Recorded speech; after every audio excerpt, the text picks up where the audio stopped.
수업손 인사. 여러분, 안녕하세요. 저는 여러분에게 재밌는 이야기를 들려줄 강인의 아름다운 이야기 할머니예요. 오늘 할머니가 들려줄 이야기는 제목 나와라 뚝딱.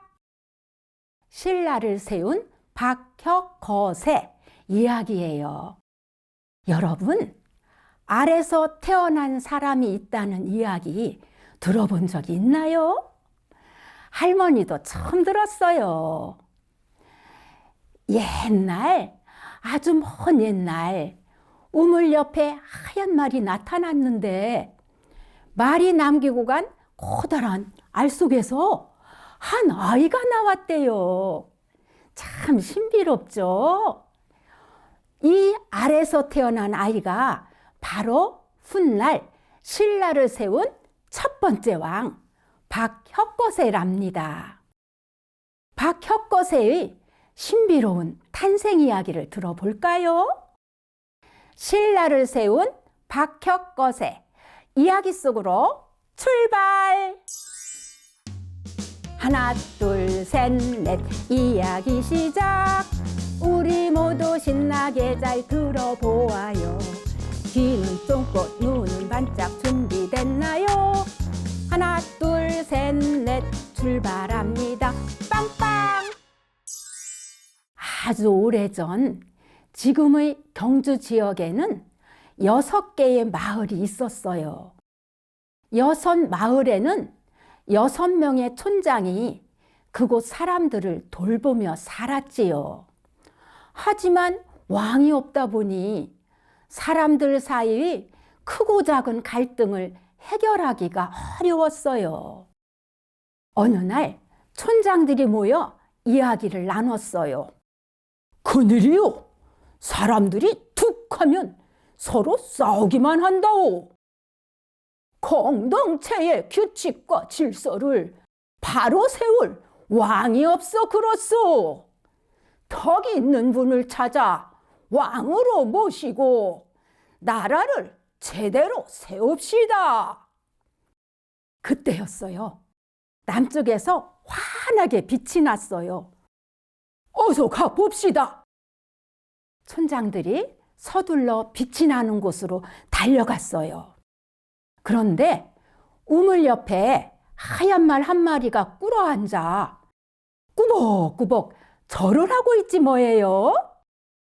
촌장들이 우르르 나타나자 하얀 말은 흉 하고 크게 울더니 하늘로 올라가 버렸어요. 말이 떠난 자리에는 반짝반짝 빛나는 자줏빛 알이 하나 있었지요. 촌장들은 깜짝 놀라 조심조심 알 쪽으로 다가갔어요. 아니, 알 속에서 아기 울음소리가 납니다. 한 촌장이 말했어요. 그래요? 그럼 어서 알을 깨봅시다. 촌장들은 알을 힘껏 내리쳤어요.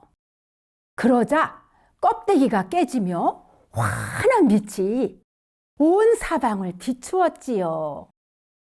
알 속에는 건강한 남자 아기가 있었어요. 응애! 응애! 이것 보시오. 하늘에서 우리에게 왕을 보내준 것이 틀림없소. 촌장들은 기뻐하며 시냇가로 아기를 데려가 깨끗이 씻겼어요. 그러자 온갖 새들과 동물들이 나와 춤을 추고 해와 달이 밝게 빛났지요.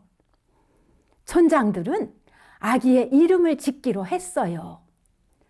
앞으로 이 나라의 왕이 될 아기이니 좋은 이름을 짓고 싶었어요. 촌장들은 한참 머리를 맞대고 아기 이름을 생각했지요. 혁거세가 어떻소? 촌장 한 명이 말했어요. 혁거세는 세상을 밝게 다스릴 사람이라는 뜻이에요. 그거 좋소. 성은 박씨로 합시다. 아기의 성은 박씨로 정했어요. 아기가 깨고 나온 알이 동그란 박처럼 생겼거든요. 몇 년이 흘렀어요. 이번에는 알령이라는 우물가에 커다란 용이 나타났지 뭐예요. 마을 사람이 깜짝 놀라 촌장들에게 알렸어요. 촌장님, 큰일 났어요. 알령 우물가로 빨리 가 보십시오. 촌장들은 모두 우물가로 갔지요. 우물가에는 닭처럼 생긴 용이 있었어요. 그런데 용이 왼쪽 겨드랑이 밑으로 여자 아기를 낳고는 하늘로 올라가 버리는 게 아니겠어요? 아니, 아기 입술이 닭이 부리처럼 생겼네? 사람들은 아기를 시냇가로 데려가서 깨끗이 씻겼어요. 그랬더니 입술에 있던 부리가 똑 떨어졌지요. 이 아기 또한 하늘에서 보내준 왕비가 틀림없소. 촌장들은 여자 아기의 이름을 알령이라고 지었어요. 알령 우물가에서 태어났기 때문이지요. 촌장들은 남산 기슭에 새로 궁궐을 짓고 혁거새와 알령을 키웠어요. 그들은 무럭무럭 자라 어느새 혼인할 나이가 되었어요. 두 분이 혼인을 맺으면 어떨까요? 그래요. 그리고 두 분을 왕과 왕비로 맞이합시다. 이렇게 알령과 혼인한 박혁거새는 왕이 되어 나라를 세웠어요. 여봐라! 이 나라 이름을 서라벌이라고 하겠노라. 서라벌은 먼 훗날 신라라는 이름으로 바뀌었지요.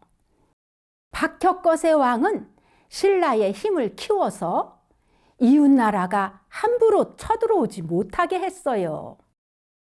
하늘에서 보내준 임금님이라 그런지 정말 든든하지 않소? 왕비님은 어떻고요?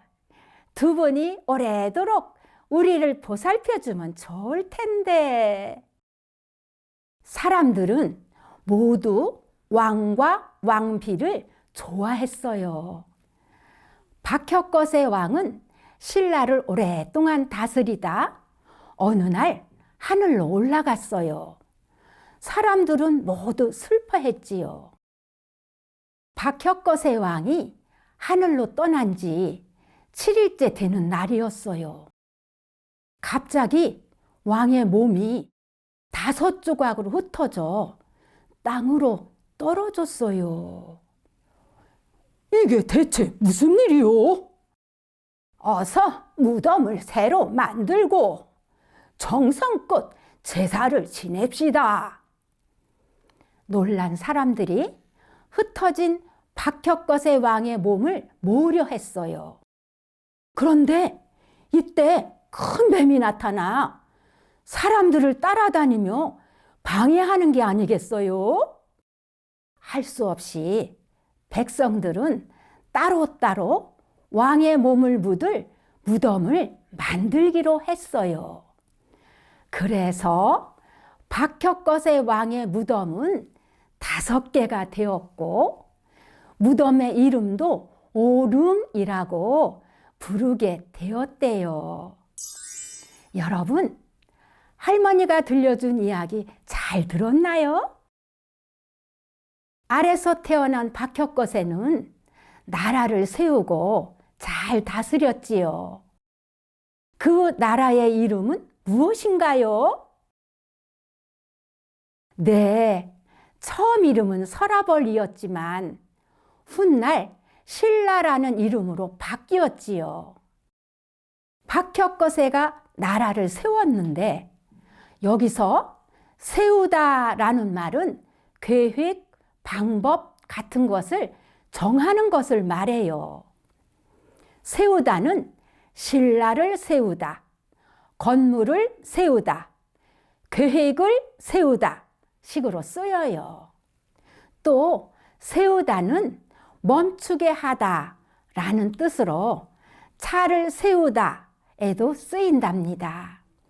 여러분, 박혁거세 왕이 신라를 세우고 오랫동안 나라를 위해 힘썼지요. 그렇게 훌륭한 왕이 세상을 떠난 뒤 사람들은 왕의 업적을 기억하기 위해 특별한 무덤을 만들었어요. 그 무덤의 이름은 무엇이었나요? 그래요, 오릉이지요. 박혁거세 왕이 하늘로 올라간 지 7일째 되는 날, 왕의 몸이 흩어져 땅에 떨어졌는데 백성들이 몸을 하나로 모아서 무덤을 만들려고 했지요. 하지만 큰 뱀이 따라다니며 방해해서 할 수 없이 몸을 5부분으로 나누어 무덤을 만들었어요. 그것이 오릉이었죠. 경주에 있는 오릉 이야기가 궁금한 친구들은 도란도란 이야기 보따리 홈페이지에서 자세한 내용을 찾아보아요. 여러분, 할머니와 신라를 세운 박혁거세 이야기를 정리해 보아요. 아주 오래전 경주 지역에 6마을이 있었지만 왕이 없어 혼란스러웠어요. 그때 하얀 말이 우물가에 남기고 간 자줏빛 아래서 박혁거세가 태어나고 용에게서 알령이라는 여자 아기도 태어났어요. 촌장들은 2 아이를 혼인시켜 왕과 왕비로 모셨지요. 박혁거세는 신라를 세우고 나라를 잘 다스렸어요. 세상을 떠난 뒤에도 사람들의 사랑을 받아 5 무덤인 오릉으로 기억되고 있지요. 여러분, 신라를 세우고 사람들을 사랑한 박혁거세라는 훌륭한 왕을 기억하고 나라의 유산을 보호하며 역사를 소중히 여기는 친구가 되었으면 좋겠어요. 그럼 이야기 마치는 노래를 함께 부르면서 할머니랑 인사합시다. 이야기 마치는 노래 시작! 하나, 둘, 셋, 넷, 잘 들었어요. 우리 모두 마음이 따뜻해졌어요. 귀는 쫑긋, 눈은 반짝, 정말 좋아요. 하나, 둘, 셋, 넷, 다시 만나요. 빵빵! 배꼽 손 인사. 여러분, 다음에 아름다운 이야기 할머니 또 만나요. 안녕.